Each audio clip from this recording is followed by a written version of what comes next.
Hola estudiantes de práctica 3, bienvenidos a este video en el cual vamos a estar hablando sobre algunas cuestiones sobre la materia en general y sobre el profesorado de lengua y literatura en particular. En primer lugar, algunas consideraciones sobre lo hecho en este primer cuatrimestre. La conformación del espacio de la práctica 3 será el primer tema del cual voy a estar hablándoles. En segundo lugar, las actividades realizadas que tienen que ver con los trabajos áulicos y con los actos escolares. Y finalmente, las actividades que aún nos quedan por realizar. Esas son las observaciones de clase y las clases de ensayo. En cuanto a la conformación de este espacio, como bien sabrán, práctica 3 forma parte o formaba parte de lo que se conoce como formación general. ¿Por qué es esto? Porque se comparte tanto profesorado de lengua y literatura como profesorado en matemáticas. A partir del año pasado, con la incorporación de profesores específicos, es decir, de lengua y de matemática, se convierte ya en un área más específica de la formación, pero sigue teniendo elementos que hacen a lo general. En cuanto a estas cuestiones generales, materiales teóricos que compartimos entre las materias, entre los profesorados, y también determinadas consignas y trabajos que realizamos, pero cada espacio le imprime su sello característico, y es aquí donde hablamos de lo específico. Esto se ve, por ejemplo, en las observaciones, porque, en primer lugar, cada uno observa clases de su área, tanto matemática o lengua. Y también porque al hacer las clases, son clases de lengua y clases de matemática. Es por esto que desde la creación del aula virtual, que en un principio fue para ambos profesorados, ahora se encuentra dividida entre matemáticas por un lado y lengua y literatura por otro. Sin embargo, esto no implica que trabajemos de manera separada y no coordinada. Siguen habiendo constantes conversaciones e intercambios, por ejemplo, en lo que tiene que ver con la realización de actividades como los actos escolares y también las consignas que trabajamos. Hay algunas que son compartidas, pero hay otras que, si bien son las mismas consignas, ya empiezan a incidir en lo que aporta cada área específica. Entonces, yendo a lo que son los trabajos áulicos, los primeros dos que hicimos fueron los mismos tanto para matemática como para lengua. Y es de esos trabajos de los cuales vamos a conversar un poco, pero haciendo énfasis y hablando específicamente de los trabajos hechos desde el profesorado de lengua. Antes que nada, recordar cuáles son los canales de comunicación por los cuales nos manejamos: el aula virtual, el mail y también el Classroom, que es otro espacio por medio del cual podemos comunicarnos. En cuanto a la realización de estos trabajos, uno de los primeros detalles a considerar son las pautas de presentación formal. Básicamente, cómo hay que presentar un trabajo de acuerdo a lo que exigimos o pautamos desde el espacio. Para esto les voy a recomendar que vayan al video Práctica 1 Observaciones Generales, en el cual hablo sobre estas cuestiones que son justamente algunos detalles que no estuvieron apareciendo en estos trabajos y los tienen ahí ya explicados con una serie de ejemplos que, si bien son sobre trabajos de práctica 1, les van a servir pensando en los trabajos de la práctica 3. La escritura académica, los formatos que se les han pedido, los distintos géneros, ahí encontramos dificultades.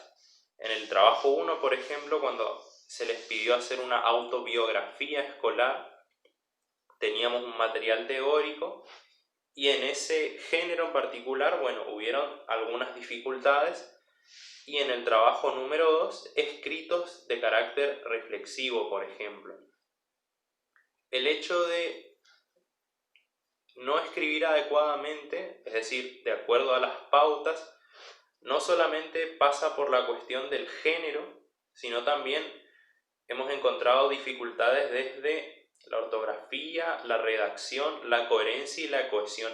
Esos son los elementos en los cuales, no en todos los casos, pero sí en un buen porcentaje hemos encontrado y es necesario trabajar en esos aspectos. ¿Cómo los trabajamos? En primer lugar, desde la lectura. No solamente de la bibliografía, sino leyendo y releyendo nuestras propias producciones, las cuales ustedes reciben con una serie de observaciones, correcciones, comentarios, y la idea es que a partir de eso ustedes puedan comunicarse nuevamente y también puedan manifestar cuáles son sus inquietudes, sus problemas en cuanto al momento de plantear por escrito o resolver una consigna. No solamente en cuanto a la ortografía o la redacción, sino a los géneros y cómo incluimos la teoría dentro de esa escritura, donde también tiene que aparecer nuestra propia argumentación y explicación de los temas y problemas que vamos trabajando. Y también, algo que no es menor, el plagio.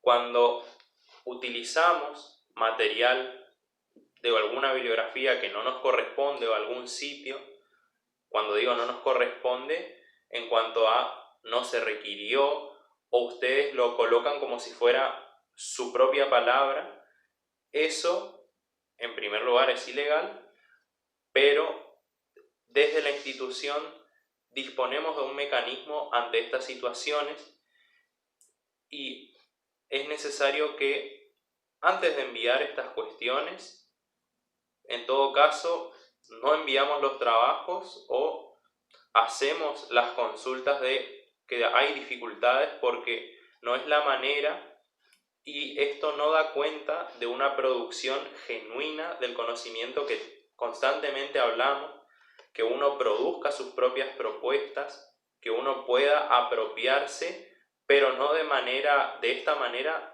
de los contenidos, sino que pueda dar su punto de vista desde sus argumentos, con su razonamiento y su manera de interpretar las consignas y las teorías. No copiando y pegando, introduciendo elementos como para zafar, por decirlo de alguna manera, sino leer y comprometerse con la producción de lo propio. Continuando con estas actividades que fueron realizadas por ustedes, los actos escolares. Por parejas pedagógicas se encargaron de elaborar imágenes que sirvieron como souvenirs y también invitaciones a los actos y la confección de las glosas, este documento protocolar para la realización del acto, para llevar el acto adelante, adaptado, claro, a las circunstancias de la virtualidad.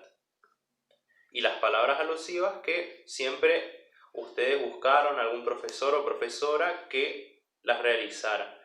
Y luego mi trabajo era revisar esos materiales, ver si había alguna corrección o sugerencia para hacerles, adecuar o ajustar algunos detalles previo a la publicación en los diferentes grupos y canales institucionales que también eran compartidos por otros colegas y la rectora. Finalmente vamos a hablar de las actividades que nos quedan para después del receso. Las observaciones de clase. Como bien saben, en la práctica, durante el primer cuatrimestre hacemos observaciones de clases, tanto de lengua como de matemática, en diferentes escuelas en 5 modalidades, repitiéndose una. Esas 6 observaciones claramente nos van a poder ser realizadas por cuestiones de tiempo y también porque no sabemos precisamente cuándo vamos a volver a la presencialidad. Vamos a adaptar ese primer trabajo que teníamos que hacer en este primer cuatrimestre a un trabajo de investigación, el cual vamos a estar presentándoles una vez volvamos a la actividad, es decir, después del receso, donde les vamos a explicar también con un video las consignas y cómo tienen que proceder en este trabajo que va a requerir una indagación, una investigación y también una escritura muy particular. Todo igualmente queda sujeto a las condiciones en las cuales nos tengamos que adaptar para trabajar, sea en la presencialidad, con esta nueva normalidad que se viene hablando tanto, o desde la virtualidad, de los entornos digitales. Todo dependerá de cómo se adapten las diferentes instituciones, pero también las políticas y las condiciones reales, porque el hecho de que exista un protocolo no garantiza que estén dadas siempre las condiciones. Entonces tendremos que estar muy atentos y atentas a esta situación. En cuanto a las clases de ensayo, que ese es otro punto importante, en condiciones presenciales estaríamos realizando la elaboración de planes de clase, guiones de clase, estaríamos yendo a observar a un aula y luego estarían dando ustedes su clase. Eso en las condiciones presenciales. Pero en caso de aislamiento, ¿cómo procederíamos para realizar una clase de ensayo? Mantendríamos este trabajo de confeccionar planes, guiones, pero tenemos que tener presente que va a ser para el entorno digital, entorno al cual no todos ni todas pueden acceder por cuestiones de conectividad, porque no cuentan con un dispositivo, sea celular, sea computadora. Entonces, el trabajo que podamos plantear en estas condiciones será a los efectos de poner en práctica determinadas herramientas y también otro espacio en el cual nos insertamos para compartir este conocimiento disciplinar. Por ejemplo, una clase de lengua sobre poesía, una clase de matemática, etc. La idea es que según las condiciones en las cuales nos encontremos al retorno a la actividad, es decir, después del receso, vayamos redefiniendo y revisando cómo vamos a continuar trabajando. La idea de este video fue poder hablar un poco sobre algunas cuestiones realizadas, sobre lo que nos queda pendiente y que sigamos pensando propuestas, que participemos de los espacios con los cuales contamos y que siempre que haya alguna dificultad entre ustedes puedan hacernos llegar a los docentes si hay alguno o alguna que no puede acceder, que no cuenta con un dispositivo temporalmente. Veremos la manera de llevar adelante esta situación y de hacerles llegar a la totalidad estas informaciones, tanto los documentos que se suben en los distintos formatos, como también los videos. Eso es todo por ahora y nos estamos reencontrando a la vuelta de las actividades.